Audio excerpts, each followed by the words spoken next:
आज एक और नई सीख मिली है। जब मैं बाजार गया, मैंने फल वाले से पूछा कि अंगूर क्या भाव है।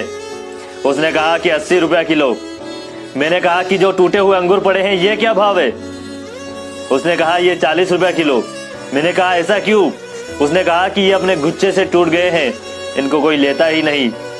मैं उसी वक्त समझ गया कि हम अपने परिवार के साथ जुड़े रहते हैं तो हमारी कीमत पूरी होती है, मगर जब परिवार से हम जुदा हो जाते हैं तो हमारी कीमत आधी हो जाती है। आज एक और नई सीख मिली है। जब मैं बाजार गया, मैंने फल वाले से पूछा कि अंगूर क्या भाव है। उसने कहा कि 80 रुपया किलो। मैंने कहा कि जो टूटे हुए अंगूर पड़े हैं ये क्या भाव है। उसने कहा ये 40 रुपया किलो। मैंने कहा ऐसा क्यों। उसने कहा कि ये अपने गुच्छे से टूट गए हैं, इनको कोई लेता ही नहीं। मैं उसी वक्त समझ गया कि हम अपने परिवार के साथ जुड़े रहते हैं तो हमारी कीमत पूरी होती है, मगर जब परिवार से हम जुदा हो जाते हैं तो हमारी कीमत आधी हो जाती है।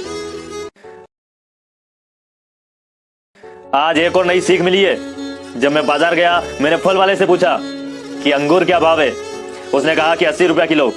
मैंने कहा कि जो टूटे हुए अंगूर पड़े हैं ये क्या भाव है। उसने कहा ये 40 रुपया किलो। मैंने कहा ऐसा क्यों। उसने कहा कि ये अपने गुच्छे से टूट गए हैं, इनको कोई लेता ही नहीं। मैं उसी वक्त समझ गया कि हम अपने परिवार के साथ जुड़े रहते हैं तो हमारी कीमत पूरी होती है, मगर जब परिवार से हम जुदा हो जाते हैं तो हमारी कीमत आधी हो जाती है। बुद्धिमान हमेशा चुप रहते हैं, समझदार बोलते हैं और मूर्ख बहस करते हैं। एक जैसी दिखती थी माचिस की तीलियां, कुछ ने दिए जलाए और कुछ ने घर। हमारे कुछ गुनाहों की सजा भी साथ चलती है।